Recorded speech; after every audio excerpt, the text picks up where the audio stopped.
What's up sa inyo mga par? Ngayong araw, samahan nyo ako magluto ng bulalo.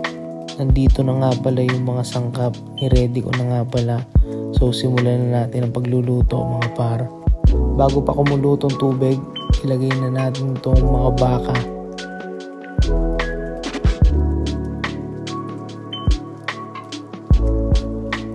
Sinamahan nga pala natin to ng utak mga par. Kailangan natin yan. Sobrang bisa niyan. Lagyan na rin natin ng sibuyas mga par. Tsaka ng buong paminta. Ayan mga par. Solid yan. Hintayin lang natin kumulo yan mga par ng bahagya.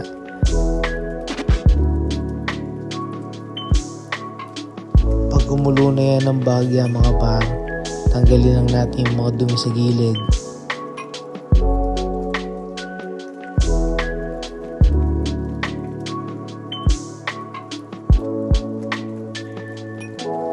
Ngayon mga par, maglagay naman tayo ng 2 beef nor cube. Patis nga pala ang gamit ko dito mga par, pampaalat. Tansyahin nyo lang muna kung gaano karami. Pwede mo tayo magdagdag mamaya.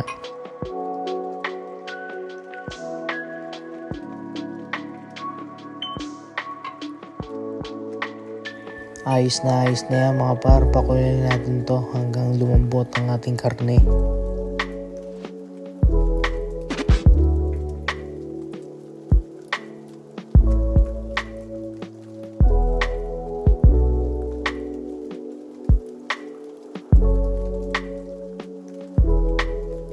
Check na natin mga par kung malambot na nga ang karne. Ayan, medyo malambot na. Dadagdag lang ako dito ng konting patis par. Nakulangan ako sa alat.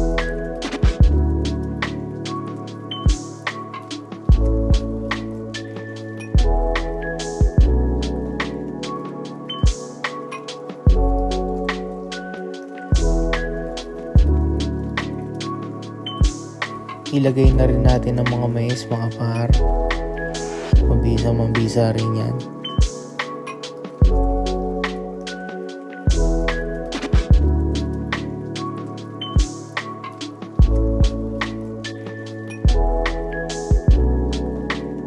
Pakuluin lang natin ulit mga parang mais hanggang sa maluto.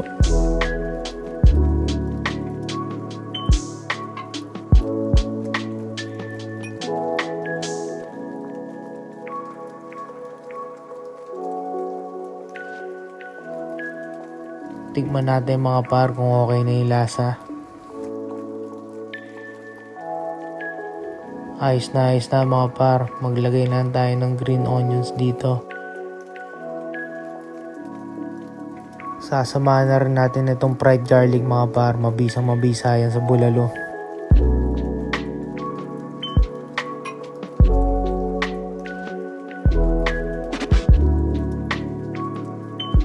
Pwede na rin natin ilagay ang gulay natin mga par.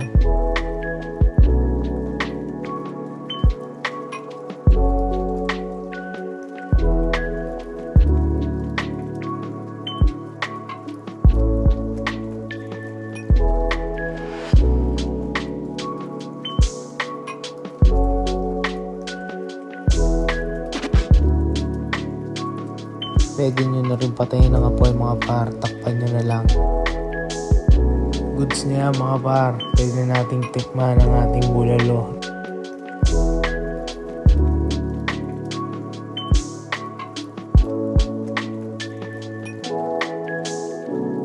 Siyempre uunahin natin yung utak mga par. Wala tayo niyan. Kailangan natin ng utak.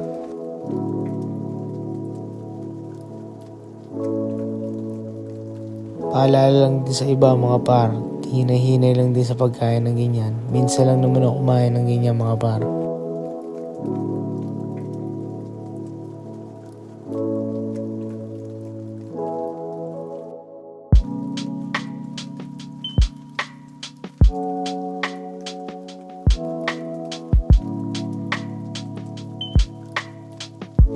Yan ang pinakamabisa dyan mga par. Kain tayo mga par.